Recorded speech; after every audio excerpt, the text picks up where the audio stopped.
few weeks ago, I was in my studio in Paris, and the phone rang, and I heard, "Hey, JR, you won the TED Prize 2011. You have to make a wish to save the world."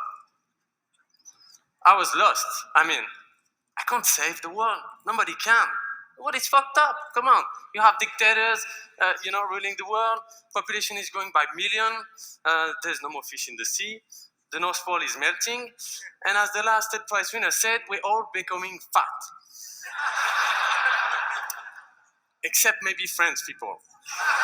So, whatever. So, I called back and I told her, look, Amy, like, tell the TED guys I just won't show up, I can't do anything to save the world. She said, hey, JR, your wish is not to save the world, but to change the world. Oh, all right. That's cool. I mean, technology, politics, business do change the world. Not always in a good way, but they do. What about art? Could art change the world? I started when I was 15 years old, and at that time, I was not thinking about changing the world. I was doing graffiti, writing my names everywhere, using the city as a canvas. I was going in the tunnels of Paris, on the rooftops, with my friends. Each trip was an excursion, was an adventure. It was like leaving our mark on society, to say, I was here, on the top of a building. So when I found a cheap camera in the subway, I started documenting those adventures with my friend and give them back into photocopies, really small photos, just that size.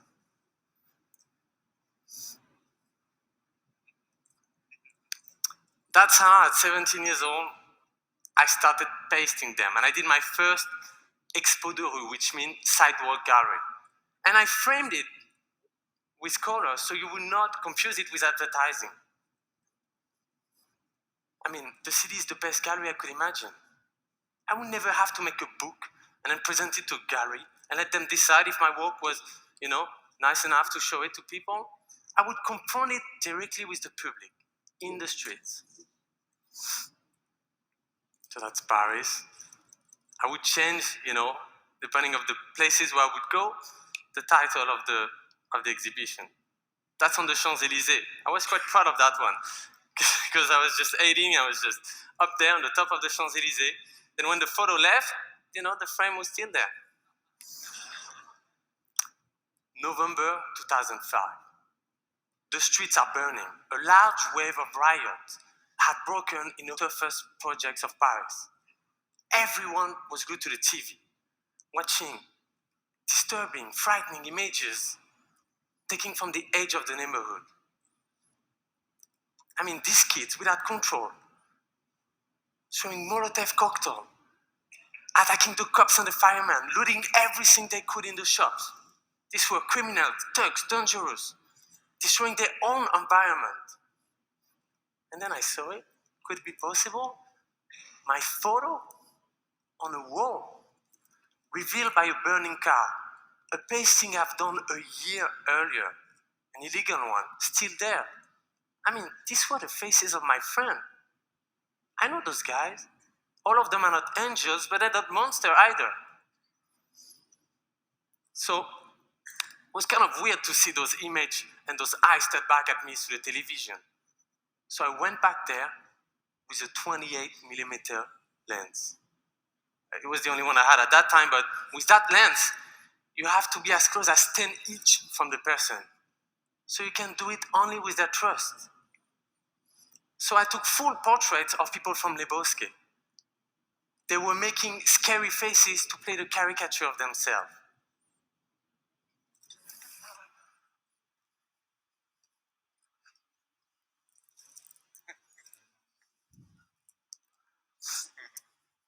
And then I pasted huge poster everywhere in the bourgeois area of Paris with their name, age, even building number of these guys.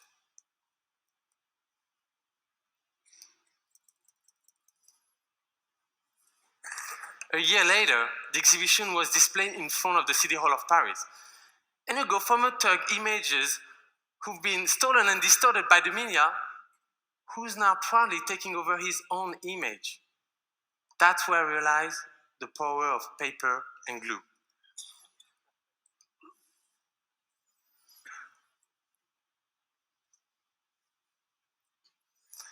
So could art change the world?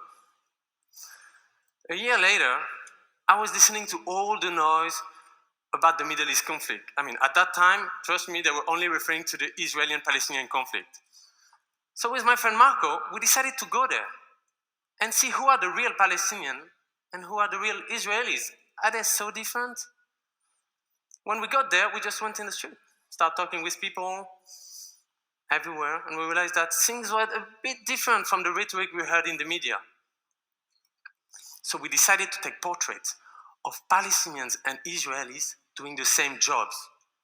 Taxi driver, lawyer, cooks. Ask them to make a face as a sign of commitment. Not a smile that really doesn't tell about who you are and what you feel. They all accepted to be pasted next to the other. I decided to paste in 8 Israeli and Palestinian cities. And on both sides of the wall, we launched the biggest illegal art exhibition ever. We called the project Face to Face. The experts say, no way. the people will not accept. The army will shoot you. The Hamas will kidnap you. We say, okay, let's try and push as far as we can. I love the way that people will ask me, how big will be my photo? Oh, it will be as big as your house. When we did the wall, we did the Palestinian side. So we arrived with just our ladders and we realized that they were not high enough, you know? And so a Palestinian guy said, okay, calm down, no way, I'm going to find you a solution. So he went to the Church of Nativity and bring back an old ladder that was so old that it could have seen Jesus being born.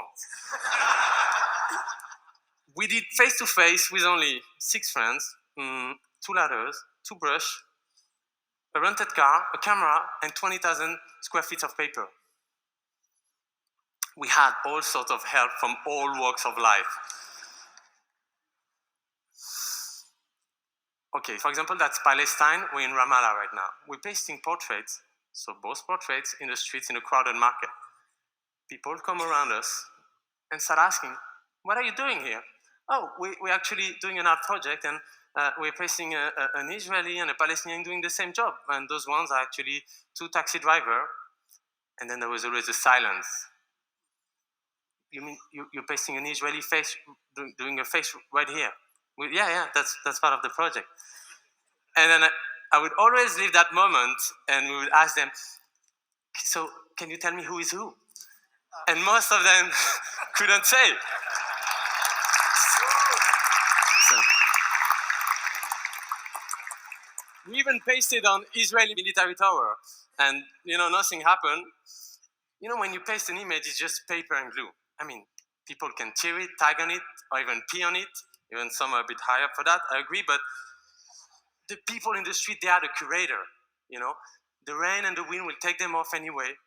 They are not meant to stay. But exactly 4 years now after, the photos, most of them are still there. Face to face demonstrated that what we thought impossible was possible. And you know what? Even easy. We didn't push the limit, we just showed that they were further than anyone thought. In the Middle East, I experienced my work in places with not much museum. So the direction in the street were, kind of interesting. So I decided to go further in this direction and go in places where there is 0 museums. When you go around in these developing societies, women are the pillars of their community. But the men are still the one holding the streets. So we're inspired to create a project where men will pay tribute to women by posting their photos. I call that project Women Are Heroes. When I listened to all the stories everywhere I went on the continents, I couldn't always understand the complicated circumstances of their conflict. I just observed. Sometimes there was no words, no sentence, just tears. I just took their pictures and pasted them. Women Are Heroes took me around the world. Most of the places I went to, I decided to go there because I've heard about it through the media. So, for example, in June 2008, I was watching TV in Paris, and then I heard about this terrible thing that happened in Rio de Janeiro, in the first favela of Brazil named Providencia. Three kids, that was three students, were controlled by the army because they were not carrying their papers, and the army took them. And instead of bringing them to the police station, they bring them to an enemy favela where they get chopped into pieces. I was shocked. All Brazil was shocked. I heard that it was one of the most violent favela because the largest drug cartel controls it. So I decided to go there. When I arrived, I didn't have any contact with any NGO. There was none in place. No association, no NGOs, nothing. No eyes witness. So we just walked around and we met a woman.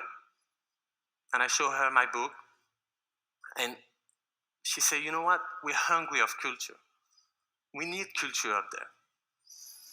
So I went up and I started with the kids.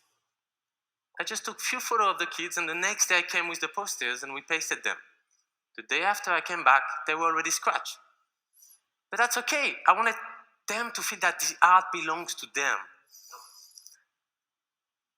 Then the next day, I held a meeting on the main square, and some women came. They were all linked to the three kids that got killed. There was the mother, the grandmother, the best friend. They all wanted to shout the story. After that day, everyone in the favela gave me the green light. I took more photos and we started the project. The drug lords were kind of worried about us filming in the place. So I told them, you know what, I'm not interested in filming the violence and the weapons. See that enough in the media. What I want to show is the incredible life and energy I've been, seeing around me the last few days. So that's a really symbolic pasting, because that's the first one we did that you couldn't see from the city. And that's where the three kids got arrested. And that's the grandmother of one of them. And on that stairs, that's where the traffic can always stand, and there's a lot of exchange of fire. Everyone there understood the project. And then we pasted everywhere, the whole hill. Thank you.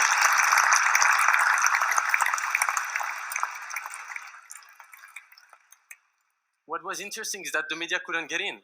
You should see that. They would have to film us from a really long distance, by helicopter, and then have a really long lens, and we would see ourselves on TV pasting. And they would put a number, please call this number if you know what's going on in Providencia. We just did a project and then left. So the media were like, oh, so how can we know about the project? So they had to go and find the women, and get an explanation from them. So you create a bridge between the media and the anonymous woman. We kept traveling. We went to Africa, Sudan, Sierra Leone, Liberia, Kenya. In war-torn places like Monrovia, people come straight to you. They want to know what you're up to. They keep asking you, what is the purpose of your project? Are you an NGO? Are you the media? Art, just doing art. Some people question, why is it in black and white? Don't you have color in France? Or they tell you, are these people all dead? Some who understood the project will explain it to others. And to a man who didn't understand, I heard someone said, you've been here for a few hours trying to understand, discussing with your fellows. During that time, you haven't think about what you're going to eat tomorrow. This is art. I think it's people's curiosity that motivates them to come into the project, And then it becomes more. It becomes a desire, a need, an amount. On this bridge, that's in Monrovia, ex-rebel soldier helped us pasting a portrait of a woman that they might have been raped during the war. Women are always the first one targeted during conflict. This is Kibera, Kenya, one of the largest slums of Africa. You might have seen images about the post-election violence that happened there in 2008. This time we covered the roof of the houses, but we didn't use paper. Because paper doesn't prevent the rain from leaking inside the house. Vinyl does. Then art becomes useful. So the people kept it.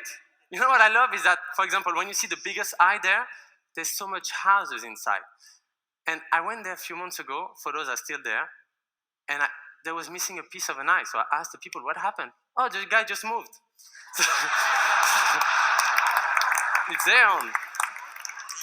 When the move were covered, a woman said as a joke, now God can see me. You know, when you look at Kibera now, they look back.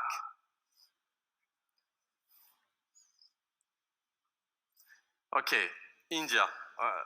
Before I start there, just so you know, each time we go in a place, we don't have authorization, so we set up like commandos. You know, we're a group of friends, we arrive there and we try to paste on the walls. But there's places where you just can't place on the wall.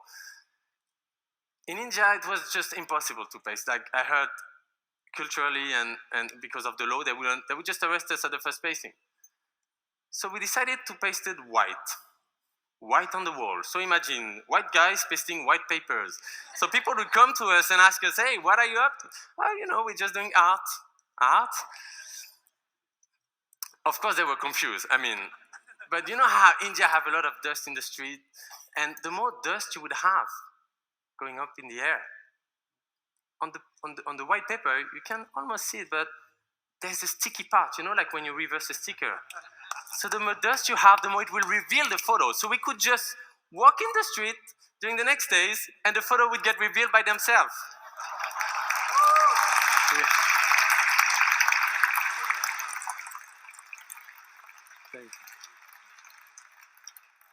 So we didn't get caught this time. Each project, that's a film from Women Are Heroes. Okay, for each project we do film, and most of what you see here, that's a trailer from Women Are Heroes. It's images, photography, taken one after the others.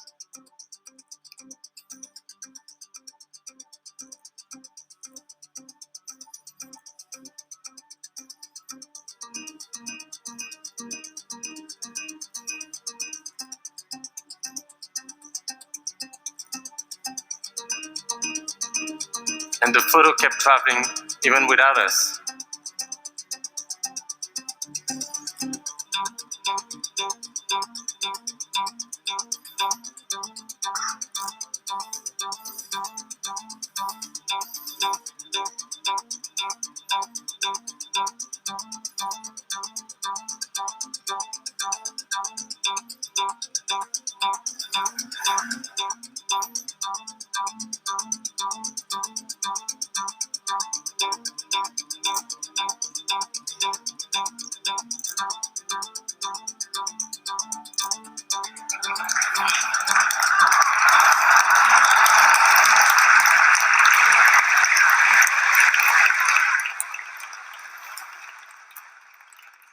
Hopefully you'll see the film and you understand the scope of the project and what the people felt when they saw those photos. Because that's a big part of it. There's layers behind each photo, behind each image. There's the story.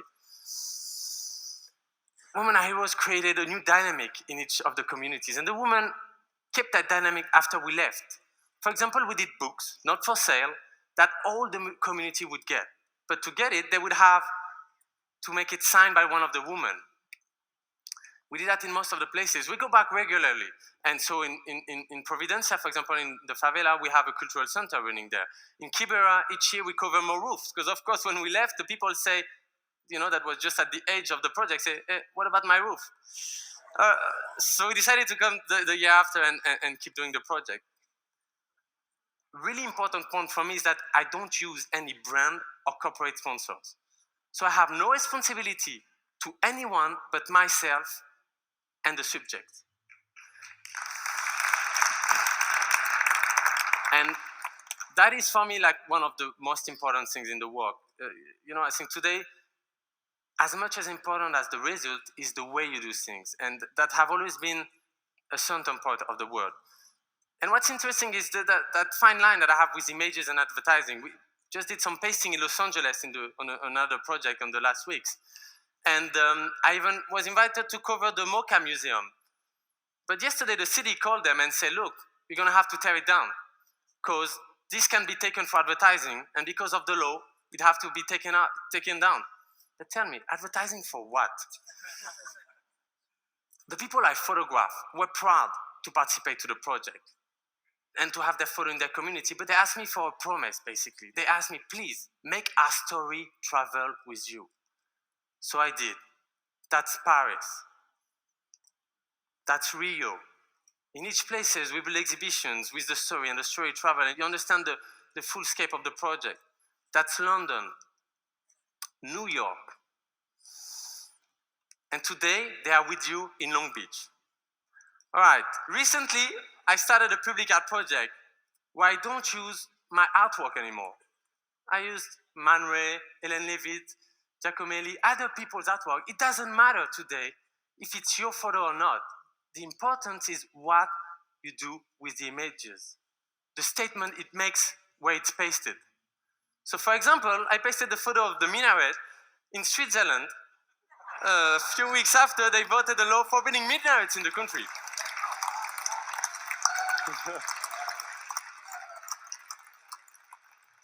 This image of three men wearing gas masks were taken in Chernobyl originally, and I pasted it in southern Italy, where the mafia sometimes bury the garbage under the ground.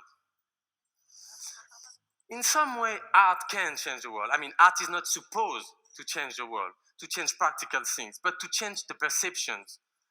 Art can change the way we see the world. Art can create an energy. Actually, the fact that art cannot change things makes it a neutral place for exchanges and discussions, and then enables it to change the world. When I do my work, I have two kinds of reaction. People say, oh, why don't you go in Iraq or Afghanistan? They would be really useful. Or, how can we help? I presume that you belong to the second category. And that's good because for that project, I'm going to ask you to take the photos and to paste them. So now my wish is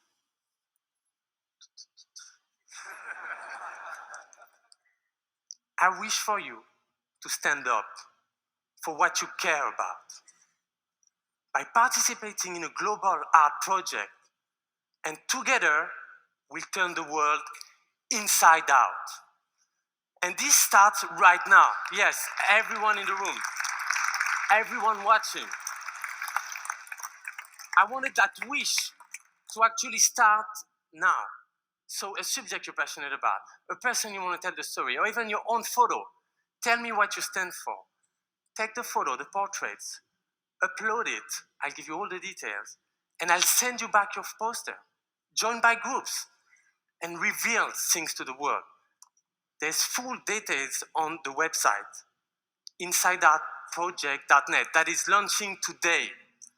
What we see changes who we are. When we act together, the whole thing is much more than the sum of the parts. So I hope that together we'll create something that the world will remember. And this starts right now and depends on you. Thank you.